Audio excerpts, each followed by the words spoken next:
Good morning, it's Tony Cherritt with Hand of the Day from Wednesday the 9th of December.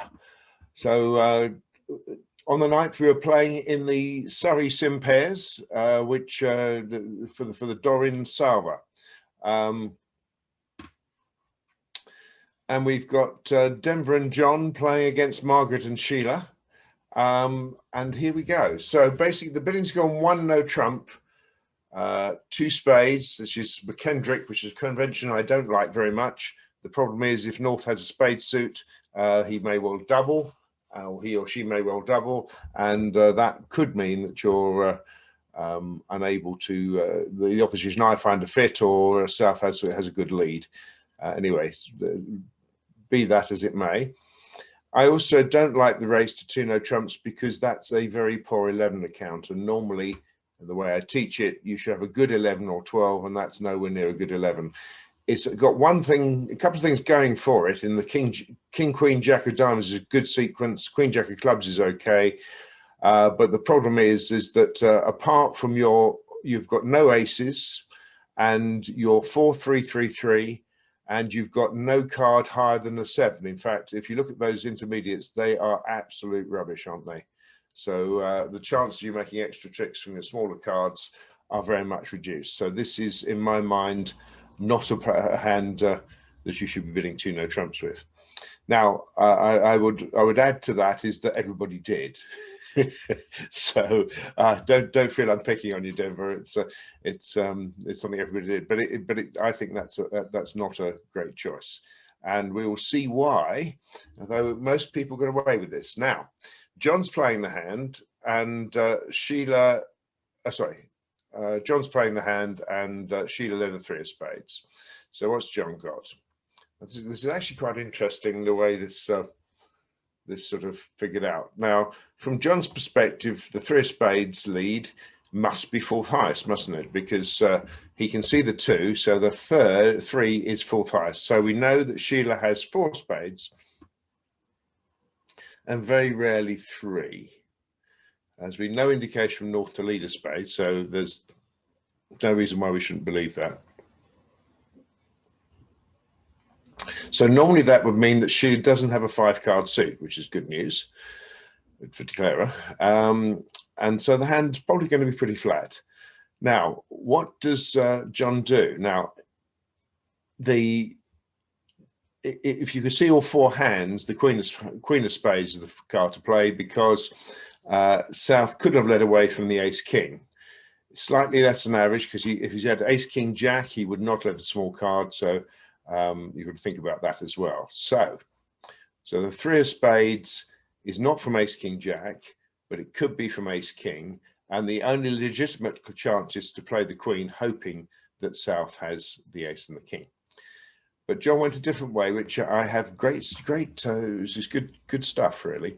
So he played small, and North won the Ace. Now, I think we'll look at all the hands from now on. Now, just for a peace of mind here, it's much better if North wins the King of Spades, because it tells partner that she has the Ace. Because obviously, if it had gone King, it probably East would have played the Ace had he held it. So King is the card to play, which tells partner where the Ace is. But let's see what happened next. Now, I'm showing this because Sheila.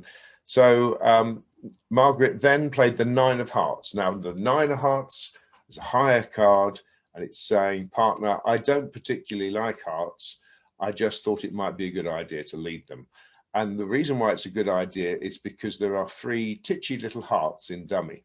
So if South has got something like Ace Queen and another heart, this is a very good switch. In fact, poor South has only got Ace thing. Right, so here we go. Next. Now,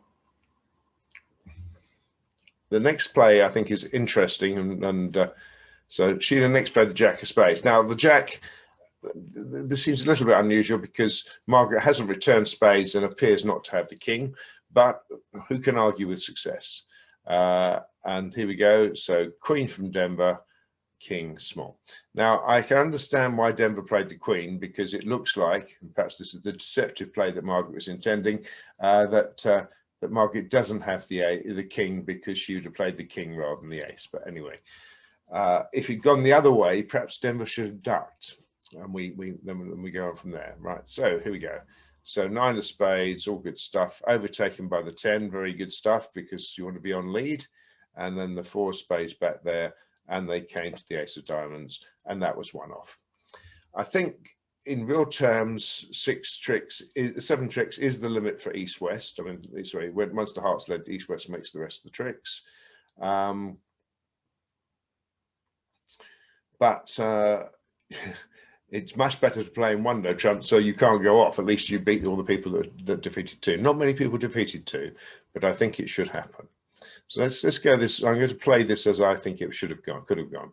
So if you lead the 3 here, and dummy plays the 2, now you've got to figure out as a North hand what to do. If East has got the 10 of spades,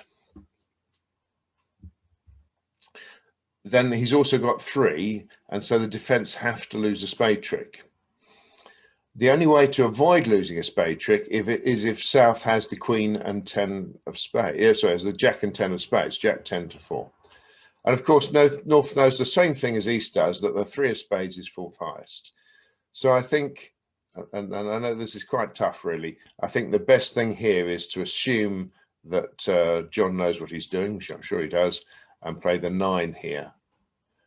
Playing South to have, South is known to have the jack because they led a small card and wouldn't have led a small card from other combinations. So known to have the jack. You can see the queen and the ace king, there's the honor. And so the question is, does he have the 10 or not? And if you put the 9 in there, that will be it. If you're playing on spades, declare has always got a trick, unless South has got the jack and the 10. So the 9's quite a good idea. And then we can play ace and king.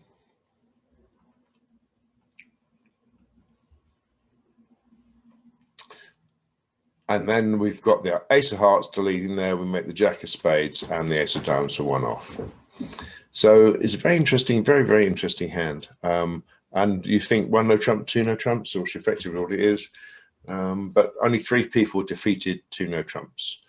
But that in itself is a good reason to stay on 1 no trump, because 1 no trump plus 1 is always better than, well, is equal to 2 no trumps making, and 1 no trump making is much better than 2 going off. So the things here are, think about raising only with a good 11, not a fairly poor 11, and the other thing is to think about the lead, especially when you see the partner's got 4 cards. It's lots to think about with this hand. So that's Tony Cherrett with Hand of the Day from Wednesday the 9th of December. Hope to see you all soon at Caterham Bridge Club.